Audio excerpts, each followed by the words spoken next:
Alex's voice cut through the clatter of dishes like a sharp knife. "Alara, bring me some tea now," he demanded. I paused, my hands submerged in soapy water. "Hold on, I'm doing the dishes," I replied. His tone was incredulous, laced with impatience. "Stop that and bring me the tea quickly. Can't you follow simple orders?" But I started only to be interrupted. "What a useless wife you are. Make me some sweet coffee, please." Mrs. Whitmore, my mother-in-law, spoke from the living room. She sat there devouring a slice of cake she'd taken from the fridge, her eyes glinting with malice. I sighed, glancing at the mountain of dishes. There are so many. Leave them for later. Just do what we say, useless wife. Alex's voice was a whip, each word stinging. I was Alara, a 28-year-old working mother trapped in a life that felt more like a prison than a home. Married at 23. I had hoped for love and companionship. Instead, I found myself in the clutches of Alex and his overbearing mother. Our son, only 4, was the sole source of joy in my bleak world. We lived in Alex's parents' house, a decision forced upon me under the guise of caring for Mrs. Whitmore after my father-in-law's passing. Initially, I sympathized with her supposed grief, but soon it became clear that I was nothing more than a pawn in her cruel game of domestic tyranny. Cooking, cleaning, working. It was never enough. My efforts were met with scorn, my meals left untouched or criticized harshly. "The stir-fry is so half-hearted," Mrs. Whitmore would scoff. "Cook it properly from scratch." "I'm busy and can only make simple things," I'd respond, trying to keep my voice steady. "That's why I hate back talk from a daughter-in-law," she'd snap. "Cook from scratch. Why did you cook then? You're a good cook, right?" I dared to retort once, immediately regretting it. "Why would I do housework when you're here?" Her response was cold, dismissive. "Are you out of your mind?" Their cruelty escalated over time, shifting from harsh words to a chilling silence. They began to ignore me completely, as if I were a ghost haunting my own home. My presence, once merely undervalued, now seemed entirely invisible. 5 years passed in this suffocating atmosphere. Alex and I turned 35 and 33 respectively. Our son grew, yet the oppressive air in the house remained unchanged. My mother-in-law, now 63, seemed to thrive on my misery. One evening, as I trudged home from work, a heavy realization settled over me. My existence seemed pointless in their eyes. I was a shadow, unseen and unheard. The only voice that acknowledged me was that of my son. The thought of losing even that small recognition was unbearable. Returning home, I began cooking immediately, trying to push away the gloom. I prepared mapo tofu, fried chicken, and a stir-fry with bell peppers and pork, hoping to bring some semblance of normalcy to our dinner. "Bring me the mayo," Alex commanded abruptly, breaking his long silence. "Sure, here you are," I replied, handing him the mayonnaise. His first words to me in ages were not of gratitude or conversation, but a mere order. It was the final straw, the breaking point of my patience and tolerance. The evening took a turn for the worse when Mrs. Whitmore demanded, "Clean the toilet." "What, now?" I was aghast. "Yes, now," she insisted, her voice dripping with venom. I snapped back, unable to contain my frustration. "Don't say such a thing while we're eating. It's nasty, just like your heart," I hissed. Our argument escalated quickly, with Alex interjecting, demanding I apologize to his mother. But I refused, standing my ground for the first time in years.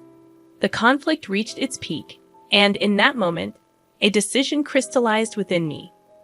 I needed to escape this toxic environment, not just for my sake, but for my son's as well. I retreated to my room, my resolve hardening. I downloaded divorce papers, filled them out, and slammed them in front of Alex. His shock was palpable, but I felt nothing but cold determination. "I'm filing these," I declared, my voice steady as I stood there facing my husband's bewildered expression. I realized I had finally stepped out of the shadows. It was time to reclaim my life. The days following my declaration of divorce were a whirlwind of cold glares and biting remarks. But amidst this storm, I found an unfamiliar sense of liberation. One evening as I served dinner, Mrs. Whitmore looked at the meal with disdain. "You call this food? Even a child cooks better." I bit my tongue, focusing on my son's smiling face. "Eat up, sweetheart. I made your favorite tonight," I said. Alex chimed in, his voice dripping with sarcasm. "Oh, playing the perfect mother now, are we? What a joke." I could feel the anger bubbling inside me, but I kept my composure. "I'm just trying to make a nice dinner for our son," I said. Mrs. Whitmore snorted. "Don't act high and mighty. You're just a burden in this house." The tension at the table was palpable. Alex's attempts to belittle me only intensified. "So, Alara, have you thought about how you'll survive after the divorce? You can barely keep a house, let alone your own life," he taunted. I looked him straight in the eye.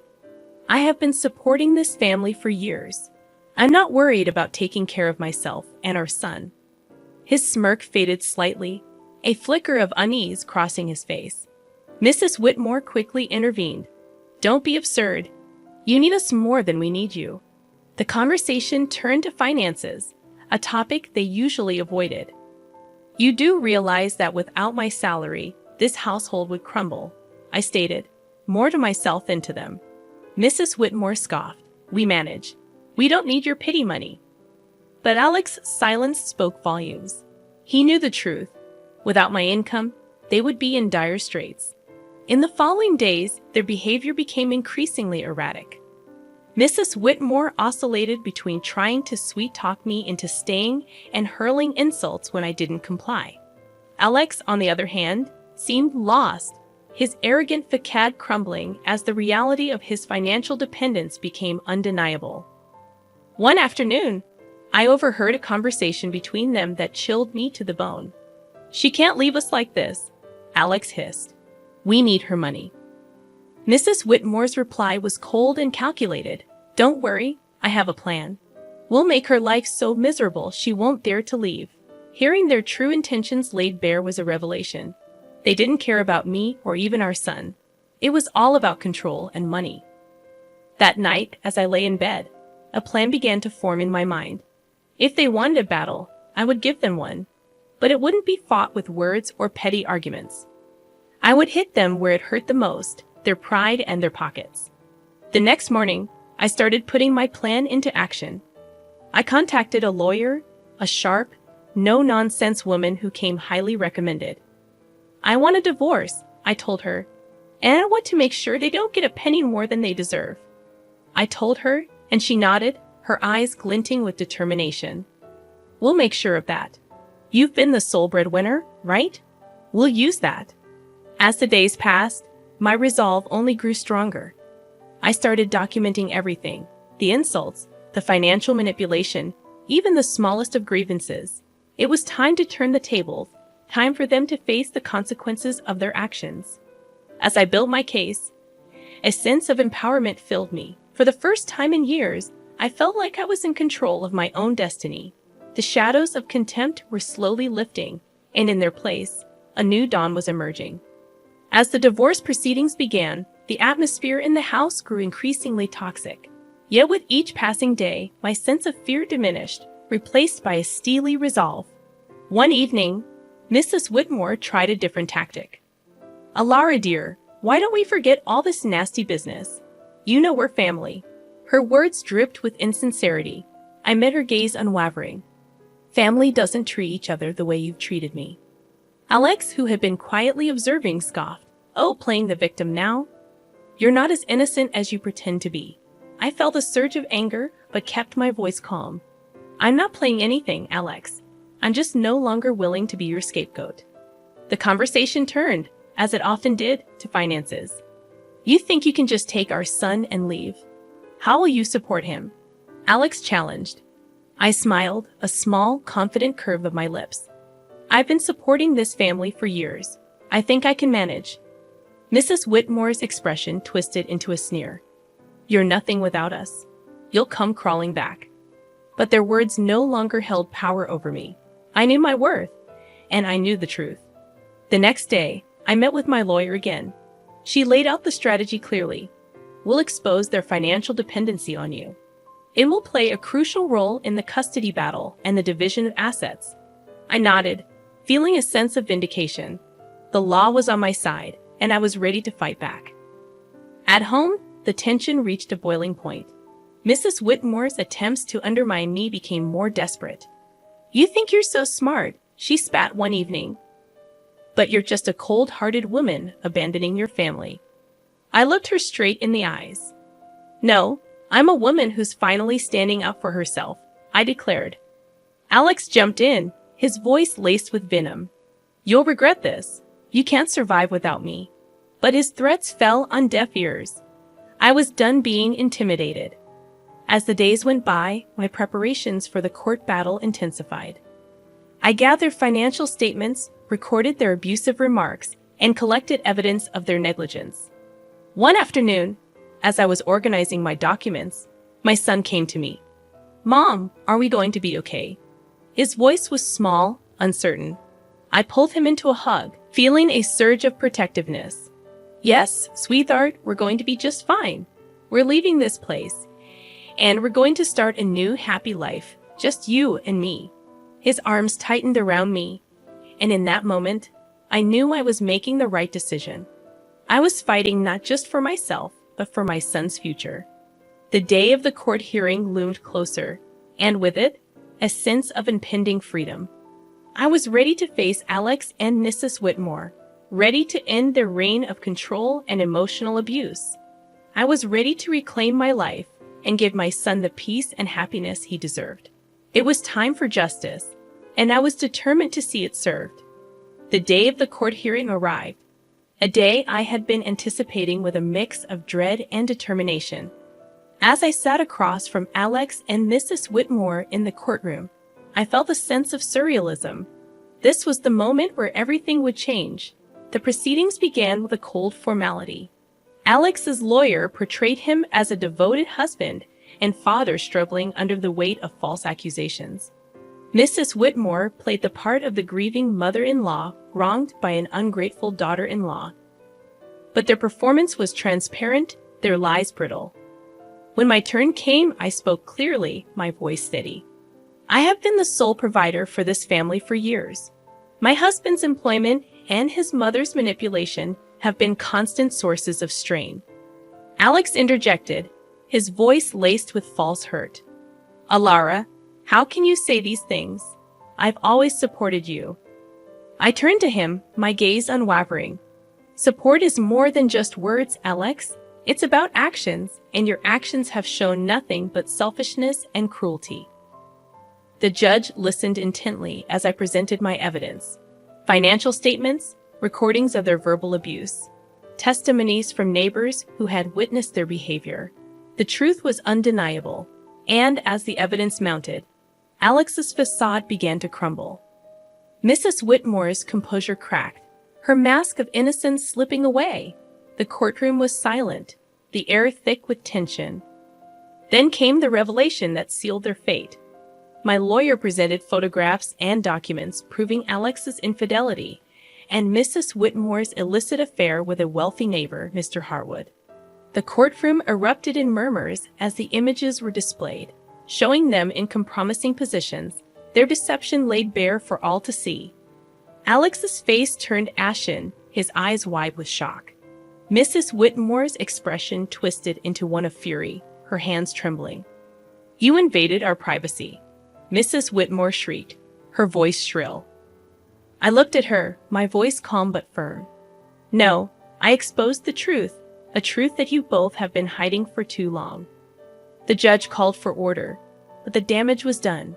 Their credibility was shattered, their lies exposed in the harsh light of the courtroom. As the hearing came to a close, the judge's verdict was clear. I was granted full custody of our son, and a fair division of assets was ordered. Alex and Mrs. Whitmore were left with little more than their shattered reputations. Walking out of the courtroom, I felt a weight lift off my shoulders. The years of manipulation and emotional abuse were finally over. I had stood up to my oppressors and emerged victorious. But the sweetest moment came when my son ran into my arms outside the courthouse, his face bright with relief and happiness. "We did it, Mom," he said, his voice filled with joy. "Yes, we did," I replied, holding him close. "We're free now. It's just the beginning for us." And as we walked away hand in hand, I knew that this was not just a victory for me. It was a victory for every person who had ever been made to feel small, powerless, or unworthy. It was a victory for truth and justice. It was the start of a new chapter, a chapter filled with hope and the promise of a brighter future. The aftermath of the court ruling was immediate and tumultuous. Word of Alex and Mrs. Whitmore's deceit spread like wildfire, tarnishing the reputations in our small community. They were no longer able to hide behind their facade of respectability. In the days following the verdict, I focused on rebuilding my life with my son. But I couldn't ignore the sense of satisfaction that came from knowing Alex and Mrs. Whitmore were facing the consequences of their actions. One evening, as I was preparing dinner, I received an unexpected visitor. It was Mr. Harwood's wife, Mrs. Harwood, her eyes red with unshed tears. "Alara, I heard about everything. I can't believe what Sylvia, Mrs. Whitmore, did." Her voice broke, and I could see the pain etched on her face. I invited her in, offering a cup of tea. As we sat at the kitchen table, she poured out her heartache. I trusted her as a neighbor, as a friend, and to think she was having an affair with my husband, she said. I listened, offering words of comfort. It was clear that Mrs. Whitmore's actions had caused more damage than she had ever anticipated. The next day, I encountered Alex in town. He was a shadow of the man he once was, his arrogance replaced by a look of defeat. "Alara, please, can we talk?" he asked, his voice barely above a whisper. I stopped, facing him. "What is there to talk about, Alex?" He fidgeted, unable to meet my eyes. "I am sorry for everything. I didn't realize how much I depended on you, on your strength." His apology, though late, was a testament to the shift in power. He had lost everything, his dignity, his home, his family. And in that loss, he had finally recognized his own faults. But it was Mrs. Whitmore who faced the harshest backlash. Her affair with Mr. Harwood had not only ruined her reputation, but had also led to legal troubles. Mrs. Harwood had filed for divorce and was pursuing a lawsuit against her for alienation of affection. I heard about Mrs. Whitmore's plight from neighbors, the whispers and rumors painting a picture of a woman undone by her own actions. One afternoon, I saw her at the grocery store, her eyes downcast as she hurried through the aisles. Our paths crossed, and for a moment, our eyes met. The look of resentment and defeat in her eyes was unmistakable. "You did this to me," she hissed under her breath as she passed by. I watched her go, feeling a mix of pity and vindication. "No, Sylvia, you did this to yourself," I whispered to myself. The tides of justice had turned, and the consequences of their actions were now inescapable. Alex and Mrs. Whitmore were living the life they had crafted through years of deceit and manipulation. And as I watched them struggle with the aftermath, I knew that the best revenge was living well, free from their toxic influence. As I turned my focus back to my son and our new life, I realized that this was not just a story of revenge. It was a story of liberation, of breaking free from the chains of abuse and control. And as I looked to the future, I knew that the best was yet to come.